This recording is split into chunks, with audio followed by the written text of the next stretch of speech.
Hello guys, welcome to our education platform Pi Engineers Point में आप सभी लोगों का बहुत बहुत स्वागत है। आज हम देखने जा रहे हैं इंपॉर्टेंट टॉपिक है आपके इंजीनियरिंग मैकेनिक्स में, वो है कि आप रिएक्शंस कैसे फाइंड आउट करेंगे आपके बीम्स में, है ना। बीम्स आप लोग पढ़ने जा रहे हैं, बीम्स में रिएक्शंस कैसे फाइंड आउट करेंगे, ये टॉपिक है आज का, काफी इंपॉर्टेंट है। चलिए स्टार्ट करते हैं कि रिएक्शंस आप कैसे फाइंड आउट करेंगे। This is your simply supported beam, ये आपकी सिंपली सपोर्टेड बीम में ध्यान दीजिएगा।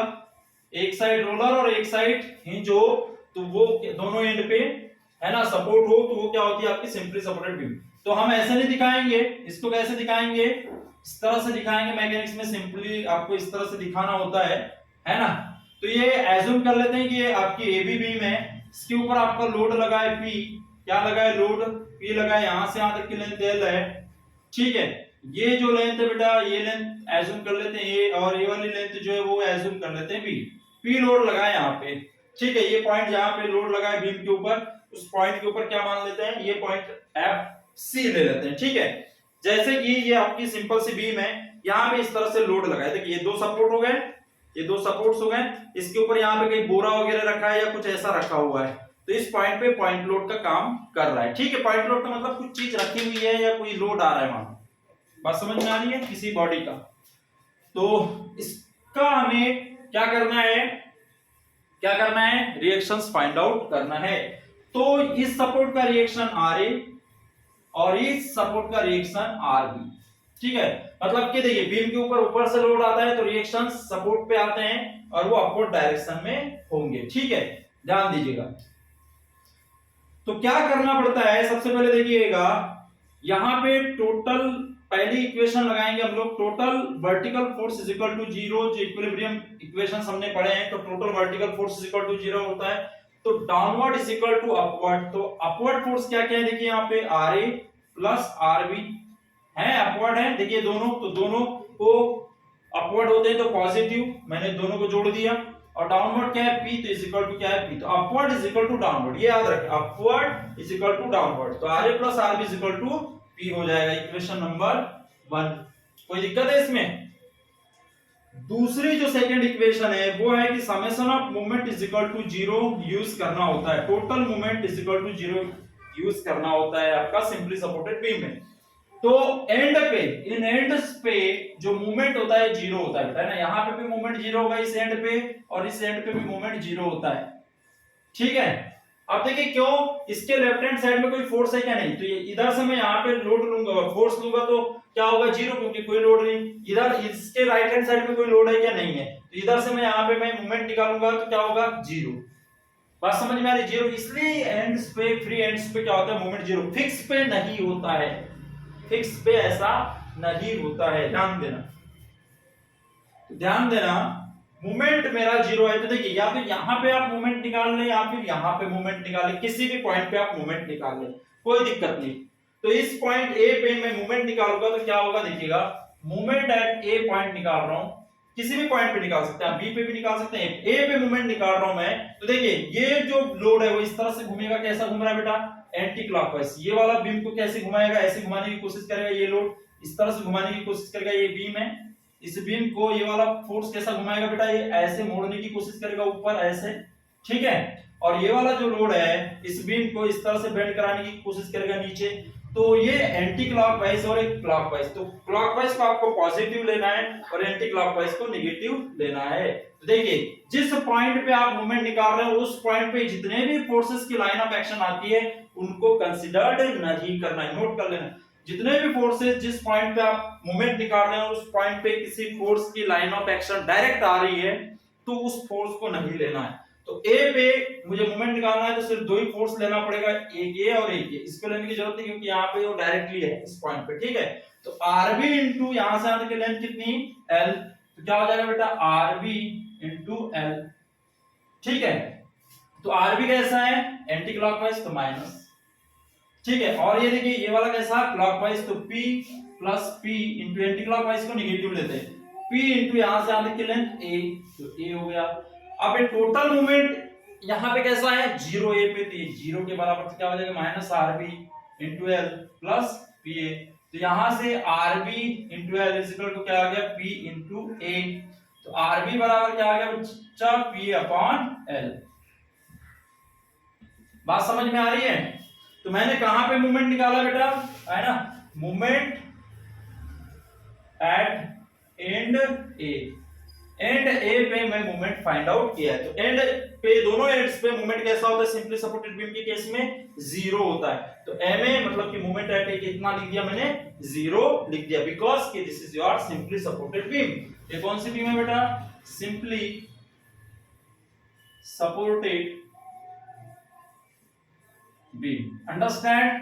तो देखिए रिएक्शन निकल के आ गई मेरी आरबी। नाउ मुझे आर ए निकालना है, तो आर ए बराबर क्या हो जाएगा, आर ए इक्वल टू क्या हो जाएगा बेटा, पी माइनस आर बी, किससे, बाय इक्वेशन 1 से हो जाएगा। यहां से देखिए मुझे आर ए निकालना है, तो आर बी को इधर मैं क्या कर दूंगा, ट्रांसफर कर दूंगा, पी माइनस आर बी हो जाएगा, तो आर ए निकल के आ जाएगा, कोई दिक्कत है क्या, नहीं है। तो P minus P A upon L ये वैल्यू है, ठीक है। तो यहां से आपको आर ए की वैल्यू भी मिल गई, तो P कॉमन निकल जाएगा, बच जाएगा क्या 1, यहाँ पे 1 माइनस P अपॉन क्या बच जाएगा, A अपॉन L बच जाएगा। तो this is my value of R A. तो आर ए और आर बी दोनों की वैल्यू निकल चुकी है। तो इस तरह से आप रिएक्शन फाइंड आउट करते हैं। बस यहाँ पे आप कोई भी लोड रख लें, P की जगह 5 न्यूटन दिया हो, 10 न्यूटन दिया हो, किलो न्यूटन दिया हो, कुछ भी दिया हो, लेंथ कुछ भी दी हो, कोई दिक्कत नहीं है, लेंथ 10 मीटर, 2 मीटर, 4 मीटर कुछ भी दी हो। तो मतलब मैंने आपको फंडामेंटल बता दिया कि कैसे आप निकालते हैं, तो इसी तरीके से आपको निकालना है। एक से ज्यादा लोड रहा तो भी ऐसे, एक लोड रहा तो भी ऐसे, 20 लोड रहे तो भी आपको यही प्रोसेस फॉलो करनी, अपने आप अननोन वैल्यूज निकल के आ जाएगी। ये प्रोसेस है सिंपल सी। जब आपके बीम के ऊपर क्या लगाओ, पॉइंट लोड लगाओ, क्या लगाओ, पॉइंट लोड लगाओ। अब देखते हैं एक दूसरा केस, इसे नोट कर लें अच्छे से। मैं यूडीएल का केस बता दे रहा हूं, सिंपली सपोर्टेड बीम में जब यूडीएल लगाओ तो कैसे करेंगे, ठीक है, समझ में आ गया होगा।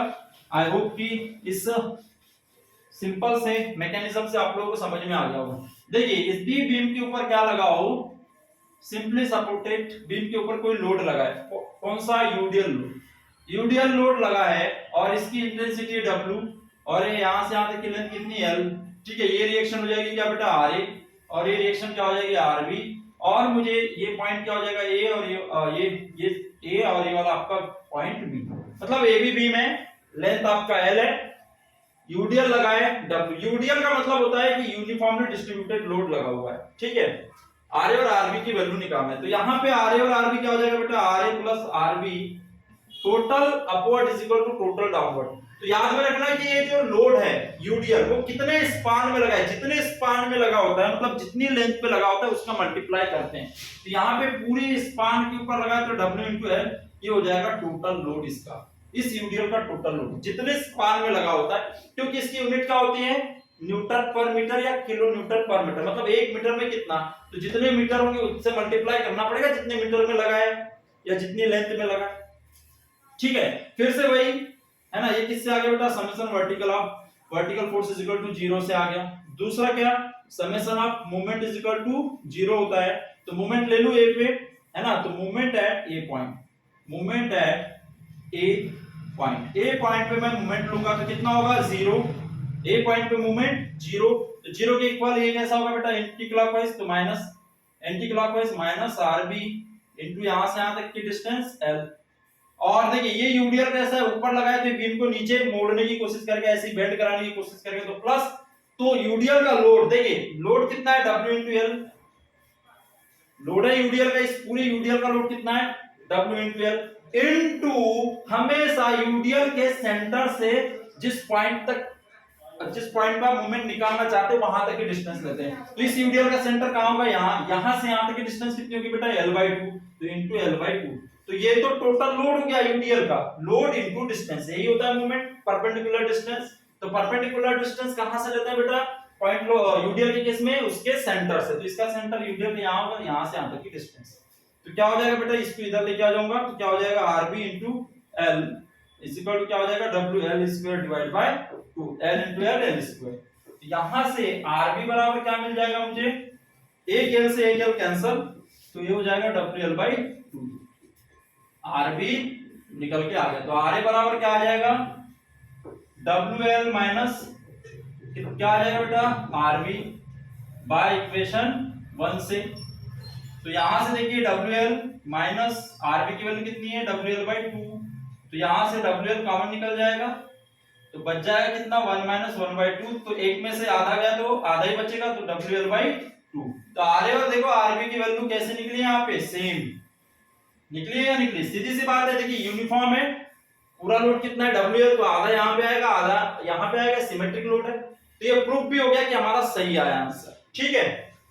तो आई होप कि इन दोनों मैकेनिज्म से, यूडीएल का मैकेनिज्म और इसके पहले क्या लिया है हम लोगों ने, क्या लिया है बेटा, पॉइंट लोड का मैकेनिज्म, इन दोनों से आप लोगों को रिएक्शंस कैसे फाइंड आउट करते हैं for point and point for UDL, ये समझ में आया होगा। तो हम लोग एसएफडी या बीएमडी का जो टॉपिक है, शेयर फोर्स डायग्राम कैसे बनाते हैं, वो हम लोग नेक्स्ट लेक्चर में देखते हैं, नेक्स्ट वीडियो में। तो मिलते हैं नेक्स्ट वीडियो में, तब तक के लिए थैंक यू सो मच।